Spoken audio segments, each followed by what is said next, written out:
ദാരിദ്ര്യവും കഷ്ടപ്പാടുമൊക്കെ ഇന്ധനമാക്കിക്കൊണ്ട് മൈതാനത്തും അതുപോലെ അവരുടെ ജീവിതത്തിലും വിജയിച്ചവരുടെ കഥകൾ നമ്മൾ സ്പോർട്സിൽ പലപ്പോഴും കേട്ടിട്ടുണ്ട്. ഫുട്ബോളിൽ അങ്ങനെയുള്ളവരുടെ കഥകൾ ഏറെയാണ്. ആ കൂട്ടത്തിൽ 2021 ഒരു ഫുട്ബോൾ താരത്തിന്റെ ചില വെളിപ്പെടുത്തലുകൾ, തന്റെ പഴയ കാലത്തെ കുറിച്ചുള്ള വെളിപ്പെടുത്തലുകൾ ശ്രദ്ധ പിടിച്ചു പറ്റിയിരുന്നു.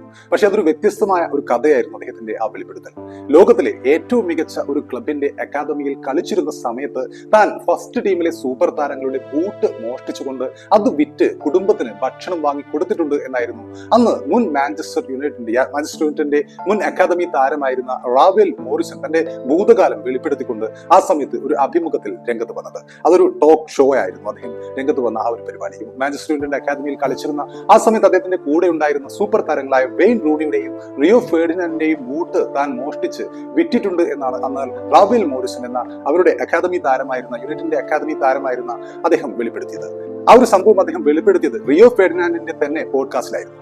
ഞാനൊന്ന് നന്നേ ചെറുപ്പമായിരുന്നു, വലിയ വേതനമൊന്നും എനിക്ക് ലഭിച്ചിരുന്നില്ല. നിങ്ങൾക്ക് ഒരേ സമയം 30ഓളം ബൂട്ടുകളായിരുന്നു ആ സമയത്ത് ലഭിച്ചിരുന്നത്. അതിലൊന്ന് എടുത്ത് വിറ്റാൽ അത്ര പ്രശ്നം വരുമെന്നൊന്നും എനിക്ക് ആ സമയത്ത് തോന്നിയിരുന്നില്ല. ഒരു ജോഡി ബൂട്ട് വിറ്റാൽ 250 യൂറോയൊക്കെ അന്ന് കിട്ടുമായിരുന്നു. 2 ജോഡി എടുത്ത് വിറ്റാൽ 500 യൂറോ ആയി.